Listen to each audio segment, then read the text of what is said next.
Яғни бізде кейде өкінішке орай сондай басқа нәрселерді, басқа адамдарды білеміз, бірақ пайғамбарымыз саллаллаху алейхи уассаламды дұрыс танымаймыз. Пайғамбарымыз саллаллаху алейхи уассаламды дұрыс танымаймыз. Біз пайғамбарымыз саллаллаху алейхи уассаламды тануымыз керек, себебі ертең пайғамбарымыздан да сұраламыз. Ертең пайғамбарың кім деген сұрақ болады. Пайғамбарымыз саллаллаху алейхи уассаламға еруіміз керек. Еру үшін кімге еріп жатқанын білуің керек қой. Кімге еріп жатсың сен? Алла субханала тағала Құран кәрімде «Кул ин кунтум тухиббуналлаха фаттабиуни». Айт, ей Мұхаммад, егер Алланы жақсы көретін болсаңдар, маған еріңдер деді. Кім Алланы жақсы көрмейін деді? Барлығымыз айтамыз Алланы жақсы көремін деп. Бірақ маңыздысы біздің Алланы жақсы көреміз деуіміз емес, Алланың бізді жақсы көруі. Оның шарты фаттабиуни, маған еріңдер деп жатыр Пайғамбарымыз саллаллаху алейхи вассалам. Пайғамбарымыз саллаллаху алейхи вассаламға еру арқылы біз Алланың махаббатына қол жеткіземіз. Пайғамбарымыз саллаллаху алейхи вассаламды танып, пайғамбарымыз саллаллаху алейхи вассаламды сүйгеннен кейін адам пайғамбарымызға ереді. Пайғамбарымыз саллаллаху алейхи вассаламға ереді. Иннал мухибба лиман юхиббу мути'ан. Арабтар айтады, кім кімді жақсы көрсе, соған бағынады деді. Кім кімді жақсы көрсе, соған бағынады. Яғни сіз біреуді жақсы көрсеңіз, сол адамды ренжітіп алмауға тырысасыз, соның қас-қабағына қарайсыз. Ертең адам ойлану керек қой. Пайғамбарымыз саллаллаху алейхи уассалам хауыздың жанында мен үмметімді күтемін деді. Сол кезде адамдар бара жатқан кезде періштелер адамдарды қуа бастайды деді. Сол қуып жатқан кезде қуылғандардың ішінде болып қалам ба, болып қалмайын ба деп ойлану керек. Пайғамбарымыз саллаллаху алейхи уассалам уммати, уммати, олар менің үмметім ғой деген кезде періштелер айтады, сен білесің ба ол не істеді деді. Оның қалай болғанын, қалай жүргенін сен білмейсің ғой деді. Яғни ол бұл жерде сенің қолыңнан су ішуге лайық емес деді. Бір ғалымның жақсы келтірген мысалы бар. Бір кішкене мақаласы бар. Мақалада емес, бір аз ғана әңгіме етіп жазған Мәнет тарих деген. Кім есікті қағып тұр деген. Есікті қағып тұрған кім деген. Бұл қыз баласына арнап жазған. Бірақ жалпы ер адам да барлығы одан үлгі алуы керек. Айтады, қыз баласына арнап, қарындасым, ойлап қарашы, сен үйіңде отырсың деді. Үйіңде отырған кезіңде есігіңді біреу тақылдатты. Есігіңді қақты. Барып қарасаң, Пайғамбарымыз саллаллаху алейхи вассалам екен деді, есігін тақылдатып тұрған. Қуанып кеттің. Пайғамбарымыз саллаллаху алейхи вассалам өзі маған келіп тұр, мені үйіме келіп тұр деп, сенің қуанышыңда шек жоқ, қатты қуанып жатсың деді. Есікті бірден ашайын деп жатыр ең, ана бөлмеден шығып тұрған музыканың дауысы есіңе түсті деді. Қой бірден кіріп келсе ұят болар деді, жүгіріп барып музыканы өшірдім деді. Аласұрып жүгіріп келе жатсың. Келе жатқан кезде анау бетіндегі шимақтарың, бояп тастаған бана тырнақтарың есіңе түсті деді. Әлі есік тақылдап тұр. Жүгіріп бардың да оны алып тастайын деп, әлгі тырнақтарыңды алып жатсың, қасыңды алып жатсың, бетін бояғанын өшіріп жатсың. Сөйтіп қайтадан жүгірдім деді. Ана журналдар есіңе түсті де қайтадан ананы жинап қойын, жасырып қойын дедім. Әлі тақылдатып тұр деді. Сөйтіп барлығын дұрыстап келіп есікті ашсаң, пайғамбарың кетіп қапты деді. Қарасаң, пайғамбарың кетіп қапты деді. Сенің қазіргі жағдайың, пайғамбарымыз саллаллаху алейхи вассалам келіп қалса, соны пайғамбарымызды бірден қабылдап алуға лайық па, сондай дайынсың ба сондай жағдайға деді. Яғни кез келгеніміз, үйімізде болсын, жұмысымызда болсын, тіпті мысалы біреу пайғамбарымыз емес, жай бір намазхан досын Құдайына қорқатын, берші телефонын көрейінші десе, телефонын көрейінші десе, соны үй алмай бере алатын деңгейдеміз ба? Адам пайғамбарымыз саллаллаху алейхи уассаламды жақсы көру керек, пайғамбарымыз саллаллаху алейхи уассаламға махаббат қою керек. Сахабалар пайғамбарымыз саллаллаху алейхи уассаламды соншалықты танып, соншалықты жақсы көрді, Сол үшін де пайғамбарымыз саллаллаху алейхи вассаламға олар ең қатты ерушілер болды. Пайғамбарымыз саллаллаху алейхи вассаламға ең қатты артынан ерушілер солар болды. Неге? Себебі пайғамбарымыз саллаллаху алейхи вассаламды олар жақсы көрді, пайғамбарымыз саллаллаху алейхи вассаламды таныды. Абу Бакр радиаллаху анху өзінің Меккеден Мединеге пайғамбарымызбен хижрат жасағанын айтып береді. Алла субханала тағала пайғамбарымызбен хижрат жасау шарапатын Абу Бакр радиаллаху анхуға нәсіп етті. Қуанышында шек болған жоқ. Пайғамбарымызбен серік болып хижратты, қоныс аударуды бірге жасаймын деді. Кетіп бара жатқан кезінде сапарлар ұзақ болды, қанша күн тығылып жатты, бар жасырынып жатты, одан жолды ауыстырды, тікелей барған жоқ, ұзақ сапар болды. Сол сапарда дейді Абу Бакр радиаллаху анху айтады, кетіп бара жатқан кезімізде қатты шөлдедік дейді. Қатты шөлдедік. Ұзақтан бір үй көрдім деді. Су аз, жолдың бәрі білесіздер қандай екен, құм, ол жерде ана жерде мына жерде су жоқ, жол ұзақ, 500 километр, оның тағы да айналуымен басқа одан да ұзақ болып кетті. Ұзақтан бір үй көрдім деді. Бардым да бедуиндер болады, ұзақта бағанағы түйесін бағып өмір сүріп жүреді. Сол адам кірдім да үйіне, су беріңдер ішетін деді. Су тапшы, ол жақта білесіздер. Сүт бар, сүт берейік деді. Жарайды деп, қойдың сүтін жүгіріп алып келдім деді пайғамбарымыз. Пайғамбарымыз саллаллаху алейхи вассалам ішті дейді. Арабшасында шариба хаттартауайту деп келеді. Шариба хаттартауайту. Шариба деген ішті. Пайғамбарымыз саллаллаху алейхи вассалам ішті. Хаттартауайту, яғни мен қанғанымша ішті дейді. Менің қанғанымша ішті дейді.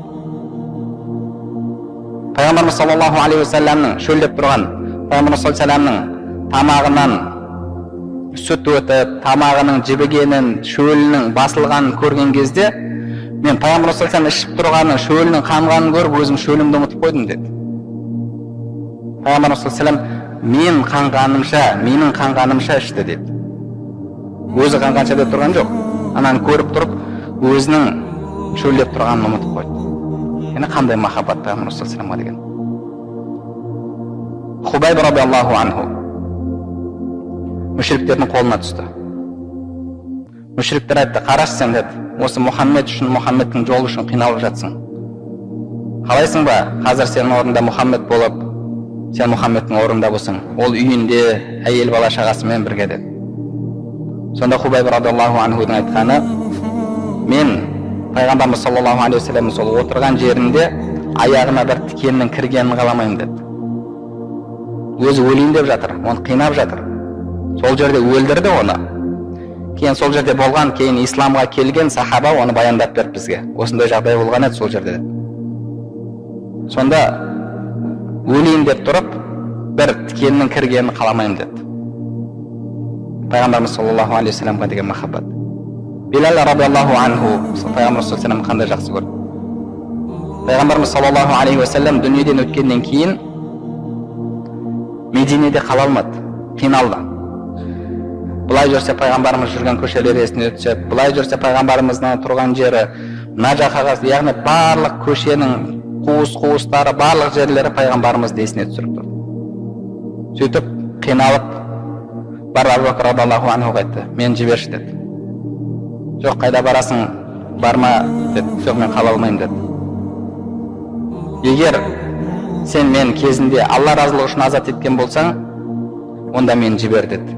Егер өзің үшін азат еткен болсаң, онда алдында қарыздарым мен қалайын деді. Жоқ, мен сен Алла разылығы үшін азат еткен едім, құлдықтан кете бер деді. Сөйтіп шығып кетті Мединеден. Омар радиаллаху анхудың дәуірінде пайғамбарымыз саллаллаху алейхи вассаламның қаласын, пайғамбарымыздың мешітін сағынып, пайғамбарымызды сағынып Мединеге келді, зиярат етіп. Сонда Хасан Хусейндер алдынан шықты. Пайғамбарымыздың немерелері. Ей Билал, пайғамбарымызға кезінде азан айтып беретін едің ғой. Солай бір азан айтшы, пайғамбарымыздың кезін есімізге түсірейік деді. Сонда Билал радиаллаху анху азан айтып, ашхаду анна Мұхаммад Расулуллах деген сөзге келген кезде пайғамбарымыз езіне түсіп ары қарай жалғастырамады. Ашхаду анна Мұхаммад Расулуллах деп тоқтап қалады.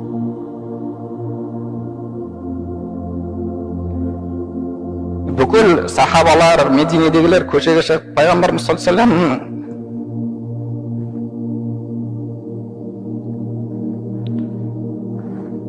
заман естеріне түсіп, бүкіл Медине сол кезде жылады пайғамбарымыз сағынып.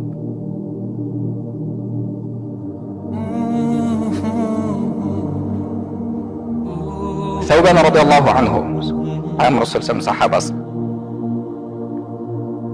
қызметшісі. Пайғамбарымыз сапардан келген кезде бір күні жылады. Саубан, не болды, неге жылап жатсың деген кезде, сен біраз күндерге сапарға шығып кетсең, мен қиналамын деді, сені сағынып.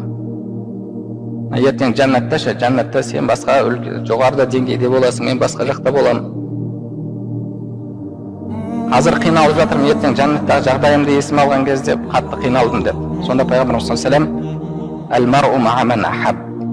Адам өзінің жақсы көргенімен бірге болады деді. Адам өзінің жақсы көргенімен бірге болады деді. Соны естіген кезде сахабалар қатты қуанды. Кішкентай сахабалар бар, үлкен сахабалардың деңгейіне жеткен сахабалар бар, айтты. Мынау сондай бізге мұсылмандықта қабылдағаннан кейінгі ең қуанышты сөз бізге осы болды деді. Біз пайғамбардың, Әбу Бәкір, Омардың деңгейінде емеспіз, бірақ соларды жақсы көреміз деді. Осы бізге бір үміт береді деді. Біз сол сахабалар секілді пайғамбарымыз саллаллаху алейхи ва салламның бұл дүниеде жүзін көруге, пайғамбарымыздың жанында болып, пайғамбарымыз саллаллаху алейхи ва салламмен бірге исламның тарауына қызмет етуге бізде ондай мүмкіндік болған жоқ. Алла субхана ва тағала оны сол сахабаларға берді. Ал енді қияметте көру көрмеуіміз біздің күмәнді болып тұр. Енді кейде біздің пайғамбарымыз саллаллаху алейхи ва салламға деген махаббатымыз, пайғамбарымыз саллаллаху алейхи ва саллям жақсы көруіміз бір мынандай ағаштың махаббатына тең келмейді. Ағаштың махаббатына. Пайғамбарымыз саллаллаху алейхи ва саллям тек қана сахабалар емес, ағаштарды жақсы көрген еді. Өте мәшһүр хадисте пайғамбарымыз саллаллаху алейхи ва саллямға сахабалар: "Я Расулаллах, сен құтпа айтып жатқан кезде, уағыз айтып жатқан кезде даусың ұзаққа естілсін, адамдар даусың жақсырақ естісін, біз саған минбар жасап берейік" деді. Яғни шығып, үстіне шығып тұрып сөйлейтін, жоғарыда тұрсаң даусың ұзаққа естіледі деді. Одан алдын пайғамбарымыз саллаллаху алейхи ва саллям бір ағашқа сүйеніп тұрып уағызын айтатын, құрманың ағашына. Пайғамбарымыз саллаллаху алейхи ва саллям жақсы, керемет ой екен, жарайды деді. Келесі жұмаға дейін сахабалар минбар жасап қойды. Пайғамбарымыз саллаллаху алейхи ва саллям минбарды көріп, жұма күні уағыз айтуға минбарға шыққан кезде, әлгі әрдайым пайғамбарымыз қолын қойып сүйеніп тұратын құрма сол жерде жылады.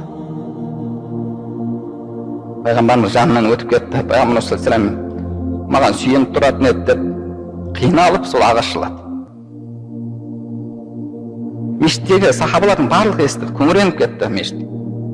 Яғни пайғамбарымыз саллаллаху алейхи ва саллям сол кезде минбардан түсіп келіп әлгі ағашты дейді қолын қойып жас баланың басынан сипағандай сипаған кезде жас бала өксігін қалай басады, солай басты.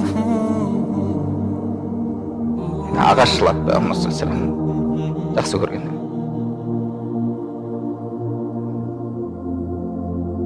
Бізде пайғамбарымыз саллаллаху алейхи ва саллямға деген махаббат күшейген кезде пайғамбарымыз саллаллаху алейхи ва саллямға біз ереміз. Пайғамбарымыз саллаллаху алейхи ва саллямға шынайы ерсек, сол кезде Алла субхана ва тағала бізден разы болады. Құранда Алла субхана ва тағала пайғамбарға ерушілерді үш топқа бөлді. Үш топ бар жалпы. Құранда Алла субхана ва тағала айтады: "Уас-сабиқуна ал-аувалуна минал мухаджирина вал ансар." Алдан өткен мухаджирлер, ансарлар деп. Мухаджирлер бар. Пайғамбарымыз саллаллаху алейхи ва салламмен бірге Меккеде Мединеге хижрат жасаған ең бірінші әуелгі мұсылмандар. Кейін соларға көмектескен, соларды өздеріне бауыр тұтқан, солармен бүкіл жағдайын, дүниесін бөліскен ансарлар бар. وَالسَّابِقُونَ الْأَوَّلُونَ مِنَ الْمُهَاجِرِينَ وَالْأَنصَارِ وَالَّذِينَ اتَّبَعُوهُم بِإِحْسَانٍ. Және ізгілікте соларға ергендер деді. Радиаллаху анхум ва раду анху. Алла соларға разы болды. Алла соларға разы болды, олар Алладан разы болды дейді. Біз мұхажирлерден бола аламыз ба?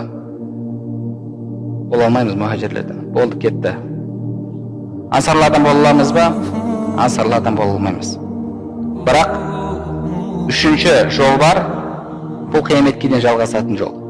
Ол соларға еру, құлшылықта, Пайғамбар саллаллаху деген махаббатта, барлық нәрседе соларға еру, солардың артынан еру қияметке дейін. Осы үшінші жол бар. Осы жолда болатын болсақ, иншалла, біз бірінші Алланы танып, Аллаға құлшылығымыз жақсы жасайтын болсақ, Пайғамбар саллаллаху танып, Пайғамбар саллаллаху махаббат қойып, Пайғамбар саллаллаху артынан еретін болсақ, және қабірдегі үшінші сұрақ бұл дініңне, дінімізден бекем ұстайтын болсақ, әрбір мәселеге шариғатты таразы етсек, әрбір іс-әрекетімізге дұрыс емес, барлық іс-әрекетімізге шариғатты таразы етсек, әрбір мәселеге ақирет дүрбісімен қарайтын болсақ, бұның ақиреттегі соңы қалай болады деп. Яғни адам бұл дүниеде жүріп, бұл дүниеде жүрген кезде оның екі көзі қияметті көріп тұру керек. Әрбір істі қиямет таразысымен таразылау керек. Осылай иншалла жүретін болсақ, осылай амал ететін болсақ, иншалла біз ертең қабірге барған кезде иншалла ол сұрақтарға жауабымыз жеңіл болады. Ертең Пайғамбарымыз саллаллаху алейхи вассаламның иншалла қолынан су ішеміз сол кезде. Сол кезде иншалла біз Пайғамбарымыз саллаллаху алейхи вассаламмен бірге боламыз. Әл-мар'у ма'a ман ахаб.